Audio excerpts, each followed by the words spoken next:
ಕ್ಷೇತ್ರ ಇಂಡಿಯನ್ ಏರ್ಫೋರ್ಸ್ನಲ್ಲಿ ಕಾಲಿರತಕ್ಕಂಥ ಅಗ್ನಿವೀರ ವಾಯು ಹುದ್ದೆಗಳ ನೇಮಕಾತಿ ಬಗ್ಗೆ ಇವತ್ತಿನ ನೋಡದಲ್ಲಿ ಪ್ರತಿಯೊಂದನ್ನು ಕೂಡ ಇವರಿಗೆ ನೋಡೋಣ. ಅದೇ ರೀತಿ ಒಂದು ವಿಡಿಯೋನ ಯಾರಾದರೂ ಹೊಸದಾಗಿ ನೋಡ್ತಿದ್ರೆ ಸಬ್ಸ್ಕ್ರೈಬ್ ಮಾಡ್ಕೊಳ್ಳಿ.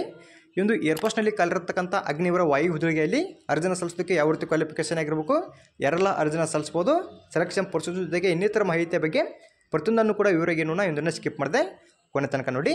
ಇಲ್ಲಿ ಮೊದಲಾಗಿ ಯಾರೆಲ್ಲ ಅರ್ಜಿನ ಸಲ್ಲಿಸ್ಬೋದು ಅಂತ ನೋಡ್ತಗೋಣ. ಇಲ್ಲಿ ಕಾಲಿರತಕ್ಕಂಥ ಹುದ್ದೆಗೆ ಸಂಬಂಧಪಟ್ಟಂತೆ ಅನ್ಮ್ಯಾರಿಡ್ ಮೇಲ್ ಮತ್ತು ಅನ್ಮ್ಯಾರಿಡ್ ಫೀಮೇಲ್ ಕ್ಯಾಂಡಿಡೇಟ್ಸ್ಗಳು ಅಪ್ಲೈ ಮಾಡ್ಬೋದು. ಇನ್ನು ಅರ್ಜಿನ ಸಲ್ಲಿಸುವ ಪ್ರಾರಂಭ ದಿನಾಂಕ ಬಂದ್ಬಿಟ್ಟು 17 ಜನವರಿ 2024ರಿಂದ ಅರ್ಜಿನ ಸಲ್ಲಿಸೋದಕ್ಕೆ ಪ್ರಾರಂಭವಾಗುತ್ತೆ. ಇನ್ನು ಅರ್ಜಿನ ಸಲ್ಲಿಸುವ ಕೊನೆ ದಿನಾಂಕ ಬಂದ್ಬಿಟ್ಟು 6 ಫೆಬ್ರವರಿ 2024 ತನಕ ನೀವು ಇಲ್ಲಿ ಆನ್ಲೈನ್ ಮೂಲಕನೇ ಅರ್ಜಿನ ಸಲ್ಲಿಸ್ಬೋದು. ಇನ್ನು ಇದಾದಮೇಲೆ ಇಲ್ಲಿ ಆನ್ಲೈನ್ ಎಕ್ಸಾಮಿನೇಷನ್ ಡೇಟ್ನು ಕೂಡ ಅವರು ಕೊಟ್ಟಿರ್ತಕ್ಕಂಥದ್ದು 17 ಮಾರ್ಚ್ 2024ಕ್ಕೆ ಒಂದು ಟೆಸ್ಟು ಕೂಡ ಇದೆ ಅಂತ ಅವರು ಡೇಟ್ನ ಇಲ್ಲಿ ಕೊಡಿದ್ರೆ, ಇಲ್ಲಿ ಮೇಲ್ಗಡೆ ಕೊಟ್ಟಿರ್ತಕ್ಕಂಥ ಒಂದು ಡೇಟ್ಸ್ಗಳ ಬಗ್ಗೆ ಸರಿಯಾಗಿ ಚೆಕ್ ಮಾಡ್ಕೊಳ್ಳಿ. ಇನ್ನು ಇದಾದಮೇಲೆ ಇಲ್ಲಿ ಅರ್ಜಿನ ಸಲ್ಲಿಸೋದಕ್ಕೆ ವಯೋಮಿತಿ ಎಷ್ಟಿರಬೇಕು ಅಂತ ನೋಡ್ತಗೋಣ. ಇಲ್ಲಿ ಕೆಳಗಡೆ ಅವರು ಬರ್ನ್ ಬಿಟ್ವೀನ್ ಬಗ್ಗೆಯಲ್ಲಿ ಕೊಟ್ಟಿರ್ತಕ್ಕಂಥದ್ದು 2 ಜನವರಿ 2004ರಿಂದ 2 ಜುಲೈ 2007 ಜನಿಸಿರ್ತಕ್ಕಂಥ ಅಭ್ಯರ್ಥಿಗಳು ಇಲ್ಲಿ ಕಾಲಿರ್ತಕ್ಕಂಥದ್ದು ಸಂಬಂಧಪಟ್ಟಂತೆ ಅರ್ಜಿನ ಸಲ್ಲಿಸ್ಬೋದು. ಇನ್ನು ಇಲ್ಲಿ ಅರ್ಜಿನ ಸಲ್ಲಿಸೋದಕ್ಕೆ ಯಾವ ರೀತಿ ಕ್ವಾಲಿಫಿಕೇಷನ್ ಆಗಿರ್ಬೇಕಂತ ನೋಡ್ತಗೋಣ. ಇಲ್ಲಿ ಕಾಲಿರ್ತಕ್ಕಂಥದ್ದು ಸಂಬಂಧಪಟ್ಟಂತೆ PUC ಪಾಸ್ ಆಗಿರ್ತಕ್ಕಂಥ ಅಭ್ಯರ್ಥಿಗಳ ಅರ್ಜಿನ ಸಲ್ಲಿಸ್ಬೋದು. ಇಲ್ಲಿ PUCಯಲ್ಲಿ ಅವರು 2 ಭಾಗಗಳನ್ನ ಮಾಡಿದರೆ, ಒಂದು ಸೈನ್ಸ್ ಸಬ್ಜೆಕ್ಟು ಮತ್ತು ಇನ್ನೊಂದು ಅದರ್ ದೆನ್ ಸೈನ್ಸ್ ಸಬ್ಜೆಕ್ಟ್ ಅಂತ. ಇಲ್ಲಿ PUCಯನ್ನು ಯಾರೆಲ್ಲ ಸೈನ್ಸ್ ಸ್ಟ್ರೀಮ್ನೊಂದಿಗೆ ಪಾಸ್ ಆಗಿರ್ತಾರೆ ಅವರು ಬಂದ್ಬಿಟ್ಟು ಮ್ಯಾಥಮೆಟಿಕ್ಸು, ಫಿಸಿಕ್ಸು ಮತ್ತು ಇಂಗ್ಲೀಷ್ ಸಬ್ಜೆಕ್ಟಿಂದ ನೀವು ಇಲ್ಲಿ ಪಾಸ್ ಆಗಿರಬೇಕಾಗುತ್ತೆ. ಇನ್ನು ಪಾಸಾಗಿ ಒಂದು ಕ್ವಾಲಿಫಿಕೇಷನಲ್ಲಿ ಟೋಟಲಾಗಿ ನೀವು ಇಲ್ಲಿ 50% ಅಂತ ತೊಗೊಂಡಿಲ್ಲಿ ಪಾಸ್ ಆಗಿರಬೇಕು. ಇನ್ನು ಇದಾದಮೇಲೆ ಸಪ್ರೇಟಾಗಿ ಇಂಗ್ಲೀಷ್ ಸಬ್ಜೆಕ್ಟಲ್ಲಿ ಮಾತ್ರ ಅಲ್ಲಿ ಕೂಡ ನೀವು ಸಪ್ರೇಟಾಗಿ 50% ತೊಗೊಂಡು ಪಾಸ್ ಆಗಿದ್ರೆ ಸಾಕು, ಇಲ್ಲಿ ಕಾಲಿರ್ತಕ್ಕಂಥದ್ದು ಸಂಬಂಧಪಟ್ಟಂತೆ ಅರ್ಜಿನ ಸಲ್ಲಿಸ್ಬೋದು. ಇದು ಸೈನ್ಸ್ ಸಬ್ಜೆಕ್ಟೊಂದಿಗೆ ಪಾಸ್ ಆಗಿರ್ತಕ್ಕಂಥ ಅಭ್ಯರ್ಥಿಗಳು ಈ ರೀತಿ ಕ್ವಾಲಿಫಿಕೇಷನ್ ಬೇಕಾಗುತ್ತೆ ಅರ್ಜಿನ ಸಲ್ಲಿಸೋದಕ್ಕೆ. ಇನ್ನು ಅದರ್ ದೆನ್ ಸೈನ್ಸ್ ಸಬ್ಜೆಕ್ಟಲ್ಲಿ ಇಲ್ಲಿ ಯಾವ ರೀತಿ ಕ್ವಾಲಿಫಿಕೇಷನ್ ಆಗಿರ್ಬೇಕಂದ್ರೆ, ಇಲ್ಲಿ PUC ಪಾಸ್ ಆದಂಥ ಅಭ್ಯರ್ಥಿಗಳು ಅಪ್ಲೈ ಮಾಡ್ಬೋದು. ಇಲ್ಲಿ ಕೂಡ ಸೇಮ್ ಅದೇ ರೀತಿ ಕ್ವಾಲಿಫಿಕೇಷನು. ಆದರೆ ಇಲ್ಲಿ ಯಾರೆಲ್ಲ ಅಪ್ಲೈ ಮಾಡ್ಬೋದು ಅಂದರೆ, ಇಲ್ಲಿ ಇಂಗ್ಲೀಷ್ ಸಬ್ಜೆಕ್ಟನ್ನು ತೊಗೊಂಡು ಯಾರೆಲ್ಲ PUCಯನ್ನು ಪಾಸ್ ಆಗಿರ್ತಾರಲ್ಲ ಅವರು ಕೂಡ ಇಲ್ಲಿ ಕಾಲಿರ್ತಕ್ಕಂಥದ್ದು ಸಂಬಂಧಪಟ್ಟಂತೆ ಅರ್ಜಿನ ಸಲ್ಲಿಸ್ಬೋದು. ಇನ್ನು ನೀವು ಕೂಡ ಇಲ್ಲಿ ಸಪ್ರೇಟಾಗಿ ಇಂಗ್ಲೀಷ್ ಸಬ್ಜೆಕ್ಟಲ್ಲಿ 50% ತೊಗೊಂಡು ಪಾಸ್ ಆಗಿರಬೇಕು. ಇನ್ನು ಓವರಾಲ್ ಆಗಿ PUCಯಲ್ಲಿ ಕೂಡ ನೀವು 50% ತೊಗೊಂಡು ಪಾಸ್ ಆಗಿರಲೇಬೇಕು ಮಿನಿಮಮ್ ಆಗಿ. ಇಲ್ಲಿ ಕೊಟ್ಟಿರ್ತಕ್ಕಂಥ ಕ್ವಾಲಿಫಿಕೇಷನ್ ಆಗಿದ್ರೆ ಸಾಕು, ಇಲ್ಲಿ ಕಾಲಿರ್ತಕ್ಕಂಥದ್ದು ಸಂಬಂಧಪಟ್ಟಂತೆ ನೀವು ಇಲ್ಲಿ ಅರ್ಜಿನ ಸಲ್ಲಿಸ್ಬೋದು. ಇನ್ನು ಇದಲ್ಲದಲ್ಲಿ ಡಿಪ್ಲೊಮಾ ಆಗಿರ್ತಕ್ಕಂಥ ಅಭ್ಯರ್ಥಿಗಳು ಕೂಡ ಇಲ್ಲಿ ಅಪ್ಲೈ ಮಾಡ್ಬೋದು. ಇಲ್ಲಿ ಮುಂದುಗಡೆ ಕೊಟ್ಟಿರ್ತಕ್ಕಂಥ ಯಾವುದಾದ್ರು ಒಂದು ಸ್ಟೇಟ್ನ ತೊಗೊಂಡು ನೀವು ಇಲ್ಲಿ ಪಾಸ್ ಆಗಿದ್ರು ಕೂಡ ಅಪ್ಲೈ ಮಾಡ್ಬೋದಾಗಿರುತ್ತೆ. ಯಾರೆಲ್ಲ ಅರ್ಜಿನ ಸಲ್ಲಿಸ್ಬೇಕಂತ ಅನ್ಕೊಂಡಿರ್ತಾರಲ್ಲ ಇಲ್ಲಿ ಕೊಟ್ಟಿರ್ತಕ್ಕಂಥ ಒಂದು ಕ್ವಾಲಿಫಿಕೇಷನ್ ಬಗ್ಗೆ ಸರಿಯಾಗಿ ಚೆಕ್ ಮಾಡ್ಕೊಳ್ಳಿ. ಇನ್ನು ಇದಾದಮೇಲೆ ಇಲ್ಲಿ ಹೈಟ್ ಬಗ್ಗೆ ನೋಡ್ತಗೋಣ. ಇಲ್ಲಿ ಮೊದಲಾಗಿ ಪುರುಷ ಅಭ್ಯರ್ಥಿ ಸಂಬಂಧಪಟ್ಟಂಥ ಹೈಟ್ ಬಂದ್ಬಿಟ್ಟು 152.5 ಸೆಂಟಿಮೀಟರ್ ಹೈಟ್ ಬೇಕಾಗುತ್ತೆ, ಇದು ಪುರುಷರಿಗೆ. ಇನ್ನು ಮಹಿಳಾ ಅಭ್ಯರ್ಥಿ ಸಂಬಂಧಪಟ್ಟಂಥ ಒಂದು ಹೈಟ್ ಬಂದ್ಬಿಟ್ಟು 152 ಸೆಂಟಿಮೀಟರ್ಲಿ ಹೈಟು ಕೂಡ ಬೇಕಾಗುವಂಥದ್ದು. ಇಲ್ಲಿ ಹೈಟ್ ಬಗ್ಗೆ ಅವರು ಕೊಡಿದ್ರೆ ಕರೆಕ್ಟಾಗಿ ಚೆಕ್ ಮಾಡ್ಕೊಂಡು ನೀವು ಇಲ್ಲಿ ಅಪ್ಲೈ ಮಾಡಬೇಕು. ಇನ್ನು ಇಲ್ಲಿ ಕೆಳಗಡೆ ಬಂದರೆ ಮೆಡಿಕಲ್ ಬಗ್ಗೆನೂ ಕೂಡ ಕೊಡಿದ್ರೆ ಕರೆಕ್ಟಾಗಿ ನೀವು ಇಲ್ಲಿ ಚೆಕ್ ಮಾಡ್ಕೊಳ್ಳಿ. ಇನ್ನು ಇದಾದಮೇಲೆ ಇಲ್ಲಿ ಸ್ಯಾಲ್ರಿ ಬಗ್ಗೆ ನೋಡ್ತಗೋಣ. ಇಲ್ಲಿ ಒಂದು ಅಗ್ನಿವೀರ ವಾಯು ಹುದ್ದೆಗೆ ಸಂಬಂಧಪಟ್ಟಂತೆ ಅಂದರೆ ಇಲ್ಲಿ ಅಗ್ನಿಪಥ್ ಸ್ಕೀಮ್ನ ಅಡಿಯಲ್ಲಿ ಯಾವ ರೀತಿ ಒಂದು ಸ್ಯಾಲ್ರಿ ಇತ್ತು ಅಂದರೆ 4 ವರ್ಷದ ಅವಧಿ ಮೇಲೆ ಅಷ್ಟೇ ಸ್ಯಾಲ್ರಿ ನಿಮಗೆ ಇಲ್ಲಿ ಸಿಗತಕ್ಕಂಥದ್ದು. ಇಲ್ಲಿ ಮೊದಲೇ ವರ್ಷಕ್ಕೆ ಸಂಬಂಧಪಟ್ಟಂತೆ ಇಲ್ಲಿ ನೋಡೋದು ನೀವು ಪ್ರತಿ ತಿಂಗಳು ನಿಮಗೆ 30,000 ರೂಪಾಯಿ ಸ್ಯಾಲ್ರಿ ಸಿಗುತ್ತೆ. ಇನ್ನು ನಿಮಗೆ ಇಲ್ಲಿ ಬಂದು ಜಮಾ ಆಗತಕ್ಕಂಥ ಅಮೌಂಟ್ ಬಂದ್ಬಿಟ್ಟು 21,000 ನಿಮಗೆ ಜಮಾ ಆಗುತ್ತೆ. ಇನ್ನು ಇಲ್ಲಿ 2ನೇ ವರ್ಷಕ್ಕೆ ಸಂಬಂಧಪಟ್ಟಂತೆ 33,000 ರೂಪಾಯಿ ನಿಮಗೆ ಪ್ರತಿ ತಿಂಗಳು ಸ್ಯಾಲ್ರಿ ಸಿಗುತ್ತೆ. ಇನ್ನು ನಿಮಗೆ ಇಲ್ಲಿ ಬಂದು ಸೇರ್ತಕ್ಕಂಥ ಅಮೌಂಟ್ ಬಂದ್ಬಿಟ್ಟು 23,100 ರೂಪಾಯಿ ನಿಮಗೆ ಸೇರುತ್ತೆ. ಇನ್ನು 3ನೇ ವರ್ಷಕ್ಕೆ ಸಂಬಂಧಪಟ್ಟಂತೆ ಪ್ರತಿ ತಿಂಗಳು ನಿಮಗೆ 36,500 ರೂಪಾಯಿ ಸ್ಯಾಲ್ರಿ ಇರುತ್ತೆ. ಇನ್ನು ನಿಮಗೆ ಇಲ್ಲಿ ಬಂದು ತರ್ತಕ್ಕಂಥ ಅಮೌಂಟ್ ಬಂದ್ಬಿಟ್ಟು 25,550 ರೂಪಾಯಿ ನಿಮಗೆ ಇಲ್ಲಿ ಒಂದು ಜಮಾ ಆಗುತ್ತೆ ಅಮೌಂಟ್ ಬಂದ್ಬಿಟ್ಟು. ಇನ್ನು 4ನೇ ವರ್ಷಕ್ಕೆ ಸಂಬಂಧಪಟ್ಟಂತೆ ಇಲ್ಲಿ ಪ್ರತಿ ತಿಂಗಳು ಬಂದ್ಬಿಟ್ಟು 40,000 ರೂಪಾಯಿ ಸ್ಯಾಲ್ರಿ ಸಿಗುತ್ತೆ ಪ್ರತಿ ತಿಂಗಳಿದು. ಇನ್ನು ನಿಮಗೆ ಬಂದು ಸೇರ್ತಕ್ಕಂಥ ಅಮೌಂಟ್ ಬಂದ್ಬಿಟ್ಟು 28,000 ರೂಪಾಯಿ ನಮಗೆ ಅವರು ಜಮಾನ ಮಾಡ್ತಾರೆ. ಇನ್ನು ಇದಾದಮೇಲೆ ನಿಮ್ಮ ಅವಧಿ ಮುಗಿದ ಮೇಲೆ ನಿಮಗೆ ಎಷ್ಟು ಸಿಗುತ್ತೆ ಅಂತ ಇಲ್ಲಿ ನೋಡ್ಬೋದು ನೀವು, ಅದನ್ನು ಕೂಡ ಅವರು ಕೊಡಿದ್ರೆ ಇಲ್ಲಿ ಸ್ಯಾಲ್ರಿ ಬಗ್ಗೆ ಅವರು ಪ್ರತಿಯೊಂದು ಮಾಹಿತಿನೂ ಕೂಡ ಕೊಡಿದ್ರೆ ಕರೆಕ್ಟಾಗಿ ಚೆಕ್ ಮಾಡ್ಕೊಳ್ಳಿ. ಇಲ್ಲಿ ನಿಮಗೆ ಪ್ರತಿ ತಿಂಗಳು ಎಷ್ಟು ಸ್ಯಾಲ್ರಿ ಸಿಗುತ್ತೆ ಅಂತ ಒಂದು ಇಯರ್ನ ಆಧಾರದ ಮೇಲೆ ನಿಮಗೆ ಇವರಿಗೆ ತಿಳಿಸಿಕೊಡ್ತೀನಿ. ಇನ್ನು ಇದಾದಮೇಲೆ ಇಲ್ಲಿ ಒಂದು ಆಯ್ಕೆ ವಿಧಾನ ಯಾವ ರೀತಿ ಇರುತ್ತೆ ಅಂತ ನೋಡ್ತಗೋಣ. ಇಲ್ಲಿ ಅವರು ಆಯ್ಕೆ ವಿಧಾನದ ಬಗ್ಗೆನೂ ಕೂಡ ಕೊಟ್ಟಿರ್ತಕ್ಕಂಥದ್ದು.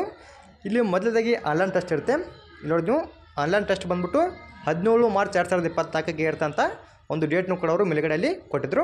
ಇನ್ನಲ್ಲಿ ಯಾವ ರೀತಿ ಸಿಲೆಬಸ್ ಇರ್ತಂತೇಳಿ ಕೆಳಗಡೆ ಅವರು ಕೊಡಿದ್ರೆ ಒಂದು ಸಬ್ಜೆಕ್ಟ್ನ ಆಧಾರದ ಮೇಲೆ ಅಥವಾ ಒಂದು ಸ್ಟ್ರೀಮ್ನ ಆಧಾರದ ಮೇಲೆ ಇಲ್ಲಿ ಸೈನ್ಸ್ ಸಬ್ಜೆಕ್ಟನ್ನು ತೊಗೊಂಡು ಯಾರೆಲ್ಲ ಪಾಸ್ ಆಗಿರ್ತಾರಲ್ಲ PUCಯಲ್ಲಿ ನಿಮಗೆ ಇಲ್ಲಿ ಯಾವ ರೀತಿ ಒಂದು ಸಬ್ಜೆಕ್ಟ್ಗಳಿರ್ತಂದರೆ, ಮೊದಲಾಗಿ ಇಲ್ಲಿ ಒಂದು ಎಕ್ಸಾಮಿನೇಷನ್ ಬಗ್ಗೆ ನೋಡ್ತಗೋಣ. ಇಲ್ಲಿ ನೋಡೋದು ನೀವು 60 ಮಾರ್ಕ್ಸ್ ಇರುತ್ತೆ ಒಂದು ಎಕ್ಸಾಮನ್ನು ಬರೋದಕ್ಕೆ ಕಾಲಾವಕಾಶ ಬಂದ್ಬಿಟ್ಟು. ಇನ್ನು ಇಲ್ಲಿ ಸಬ್ಜೆಕ್ಟ್ಗಳು ಬಂದ್ಬಿಟ್ಟು ಫಿಸಿಕ್ಸು, ಮ್ಯಾಥಮೆಟಿಕ್ಸು ಮತ್ತು ಇಂಗ್ಲೀಷ್ ಸಬ್ಜೆಕ್ಟ್ನ ಆಧಾರದ ಮೇಲೆ ನಿಮಗೆ ಇಲ್ಲಿ ಸಿಲೆಬಸ್ ಬರುತ್ತೆ.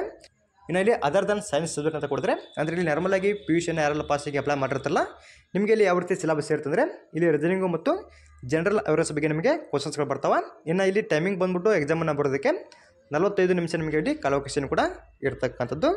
ಇನ್ನು ಇದಾದ ಮೇಲೆ ಇಲ್ಲಿ ಕೆಳಗಡೆ ಅವರು ಮತ್ತೊಂದು ಕೂಡ ಕೊಡಿದ್ರೆ ಇಲ್ಲಿ ಸೈನ್ಸ್ ಸಬ್ಜೆಕ್ಟ್ ಮತ್ತು ಅದರ್ ದನ್ ಸೈನ್ಸ್ ಸಬ್ಜೆಕ್ಟ್ ಅಂತ ಇಲ್ಲಿ ನಿಮಗೆ ಒಂದು ಸಿಲೆಬಸ್ ಯಾವ ರೀತಿ ಇರುತ್ತೆ ಅಂತ ಕೂಡ ಇಲ್ಲಿ ಕೆಳಗಡೆ ಅವರು ಕೊಟ್ಟಿರ್ತಕ್ಕಂಥದ್ದು. ಇಲ್ಲಿ ಕೊಟ್ಟಿರ್ತಕ್ಕಂಥ ಒಂದು ಸಿಲೆಬಸ್ ಬಗ್ಗೆ ಸರಿಯಾಗಿ ಚೆಕ್ ಮಾಡ್ಕೊಳ್ಳಿ. ನೀವು ಯಾವೊಂದು ಕ್ವಾಲಿಫಿಕೇಷನ್ ಆಧಾರದ ಮೇಲೆ ಅಪ್ಲೈ ಮಾಡಿರ್ತಾರಲ್ಲ ಆ ಒಂದು ಕ್ವಾಲಿಫಿಕೇಷನ್ ಆಧಾರದ ಮೇಲೆ ನಿಮಗೆ ಇಲ್ಲಿ ಸಪ್ರೇಟಾಗಿ ಎಕ್ಸಾಮಿನೇಷನ್ ಸಿಲೆಬಸ್ ಇರುತ್ತೆ. ಕರೆಕ್ಟಾಗಿ ಚೆಕ್ ಮಾಡ್ಕೊಂಡು ನೀವು ಇಲ್ಲಿ ಒಂದು ಎಕ್ಸಾಮ್ಗೆ ಅಟೆಂಡ್ ಆಗಬೇಕಾಗುತ್ತೆ. ಇನ್ನು ಇದಾದ ಮೇಲೆ ಇಲ್ಲಿ ನೆಗೆಟಿವ್ ಮಾರ್ಕಿಂಗ್ ಕೂಡ ಇರ್ತಕ್ಕಂಥದ್ದು. ಯಾವ ರೀತಿ ನೆಗೆಟಿವ್ ಮಾರ್ಕಿಂಗ್ ಇರ್ತಂದರೆ ನಿಮ್ದು ಏನಾದರೂ ಇಲ್ಲಿ ಒಂದು ತಪ್ಪದಲ್ಲಿ 0.25 ಮಾರ್ಕ್ಸ್ ಕಟ್ ಆಗುತ್ತೆ. ಅದೇ ರೀತಿ ಒಂದು ಟೋಟಲ್ ಆಗಿ 4 ತಪ್ಪದಲ್ಲಿ ಒಂದು ಸರಿ ಇರ್ತಕ್ಕಂಥ ಮಾರ್ಕ್ಸು ಕೂಡ ಇಲ್ಲಿ ಕಟ್ ಆಗುವಂಥದ್ದು. ಒಂದು ನೆಗೆಟಿವ್ ಮಾರ್ಕಿಂಗ್ ಬಂದ್ಬಿಟ್ಟು 1/4 ನೆಗೆಟಿವ್ ಮಾರ್ಕಿಂಗ್ ಇಲ್ಲಿ ಇರ್ತಕ್ಕಂಥದ್ದು. ಇಲ್ಲಿ ಸಿಲೆಬಸ್ ಬಗ್ಗೆ ಅವರು ಪ್ರತಿಯೊಂದನ್ನು ಕೂಡ ಕೊಡಿದ್ರೆ ಕರೆಕ್ಟಾಗಿ ಚೆಕ್ ಮಾಡ್ಕೊಂಡು ಒಂದು ಹುದ್ದೆಗೆ ಸಂಬಂಧಪಟ್ಟಂತೆ ನೀವು ಇಲ್ಲಿ ಅರ್ಜಿನ ಸಲ್ಲಿಸಬೇಕಾಗುತ್ತೆ. ಇನ್ನು ಇಲ್ಲಿ ಎಕ್ಸಾಮ್ನಲ್ಲಿ ಕ್ವಾಲಿಫೈ ಆದಮೇಲೆ 2ನೇ ಹಂತದಲ್ಲಿ ಫಿಸಿಕಲ್ ಟೆಸ್ಟು ಕೂಡ ಇರ್ತಕ್ಕಂಥದ್ದು. ಇಲ್ಲಿ ಫಿಸಿಕಲ್ ಟೆಸ್ಟ್ ಯಾವ ರೀತಿ ಇರುತ್ತೆ ಅಂದರೆ ರನ್ನಿಂಗ್ ಇರುತ್ತೆ. ಇಲ್ಲಿ ಮೊದಲಾಗಿ ಪುರುಷ ಅಭ್ಯರ್ಥಿ ಸಂಬಂಧಪಟ್ಟಂತೆ ಒಂದು ರನ್ನಿಂಗ್ ಬಂದ್ಬಿಟ್ಟು 1.6 ಕಿಲೋಮೀಟರ್ ರನ್ನಿಂಗ್ ನೀವು ಇಲ್ಲಿ 7 ನಿಮಿಷಗಳಲ್ಲಿ ಕಂಪ್ಲೀಟ್ ಮಾಡಬೇಕಾಗುತ್ತೆ. ಇನ್ನು ಮಹಿಳಾ ಅಭ್ಯರ್ಥಿಗಳು ಬಂದ್ಬಿಟ್ಟು ಈ ಒಂದು ರನ್ನಿಂಗ್ನ ನೀವು ಇಲ್ಲಿ 8 ನಿಮಿಷಗಳಲ್ಲಿ ಕಂಪ್ಲೀಟ್ ಮಾಡಬೇಕಾಗುತ್ತೆ. ಇನ್ನು ಒಂದು ರನ್ನಿಂಗ್ ಅಲ್ಲದೆ ಇಲ್ಲಿ ಸಪ್ರೇಟಾಗಿ ಪುಷಪ್ಸು, ಸೆಟಪ್ಸು ಮತ್ತು ಸ್ಕ್ವಾಟ್ಸು ಕೂಡ ಇಲ್ಲಿ ಇರ್ತಕ್ಕಂಥದ್ದು. ಇಲ್ಲಿ ಮೊದಲಾಗಿ ಪುರುಷ ಅಭ್ಯರ್ಥಿ ಸಂಬಂಧಪಟ್ಟಂತೆ 10 ಪುಷಪ್ಸ್ ಇರುತ್ತೆ.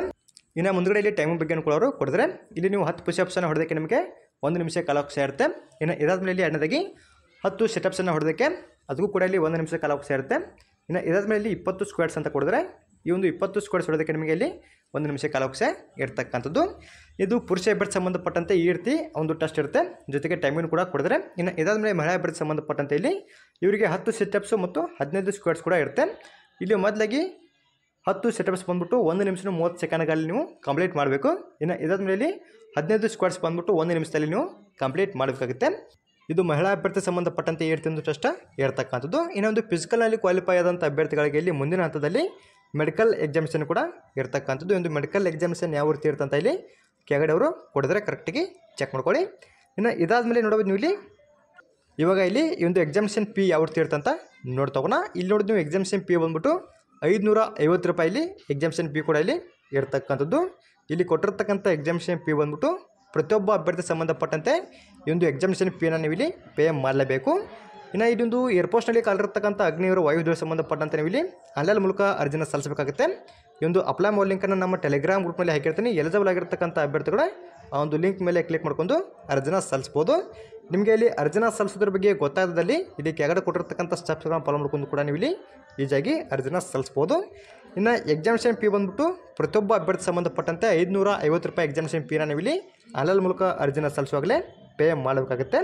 ಇನ್ನು ಇಲ್ಲಿ ಕಾಲಿರ್ತಕ್ಕಂಥ ಹುದ್ದೆಗೆ ಸಂಬಂಧಪಟ್ಟಂತೆ ಅರ್ಜಿನ ಸಲ್ಲಿಸೋ ಕೊನೆಯ ದಿನಕ್ಕೆ ಬಂದ್ಬಿಟ್ಟು 6 ಫೆಬ್ರವರಿ 2024 ತನಕ ನೀವು ಇಲ್ಲಿ ಅಪ್ಲೈ ಮಾಡ್ಬೋದು. ಒಂದು ನೋಟಿಫಿಕೇಷನ್ ಮತ್ತು ಒಂದು ಅಪ್ಲೈ ಮಾಡೋ ಲಿಂಕನ್ನು ಎರಡನ್ನೂ ಕೂಡ ನಮ್ಮ ಟೆಲಿಗ್ರಾಮ್ ಗ್ರೂಪ್ನಲ್ಲಿ ಹಾಕಿರ್ತೀನಿ. ಎಲಿಜಿಬಲ್ ಆಗಿರ್ತಕ್ಕಂಥ ಅಭ್ಯರ್ಥಿಗಳು ಆ ಒಂದು ಲಿಂಕ್ ಮೇಲೆ ಕ್ಲಿಕ್ ಮಾಡ್ಕೊಂಡು ಅರ್ಜಿನ ಸಲ್ಲಿಸಿ. ಇನ್ನು ನಮ್ಮ ಟೆಲಿಗ್ರಾಮ್ ಗ್ರೂಪ್ಗೆ ಇನ್ನೂ ಯಾರೆಲ್ಲ ಜಾಯ್ನ್ ಆಗಿಲ್ಲ ಅಂದರೆ ಆ ಒಂದು ಲಿಂಕ್ ಬಂದ್ಬಿಟ್ಟು ಡಿಸ್ಕ್ರಿಪ್ಷನ್ ಬಾಕ್ಸಲ್ಲಿ ಇರುತ್ತೆ. ಒಂದು ಲಿಂಕ್ ಮೇಲೆ ಕ್ಲಿಕ್ ಮಾಡ್ಕೊಂಡು ನಮ್ಮ ಟೆಲಿಗ್ರಾಮ್ ಗ್ರೂಪ್ಗೆ ಜಾಯ್ನ್ ಆಗಿ ಪ್ರತಿಯೊಂದು ಮಾಹಿತಿನೂ ಕೂಡ ನಿಮಗೆ ಟೆಲಿಗ್ರಾಮ್ ಗ್ರೂಪ್ನಲ್ಲೇ ಸಿಗುತ್ತೆ. ಇನ್ನೊಂದು ಮಾಹಿತಿ ತಮಗೆ ಇಷ್ಟದಲ್ಲಿ ನಮ್ಮ ಚಾನಲ್ ಸಬ್ಸ್ಕ್ರೈಬ್ ಮಾಡ್ಕೊಳ್ಳಿ, ಹಾಗೆ ಲೈಕ್ ಮಾಡಿರಿ. ನಿಮ್ಮ ಸ್ನೇಹಿತರು ಕೂಡ ಶೇರ್ ಮಾಡಿ, ಅವರು ಕೂಡ ಒಂದು ಜೊತೆಗೆ ಅರ್ಜಿನ ಸಲ್ಲಿಸಲಿ. ಅದೇ ರೀತಿ ಮತ್ತೆ ಮುಂದಿಡಲಿ ಭೇಟಿ ಆಗೋಣ. Thanks for watching.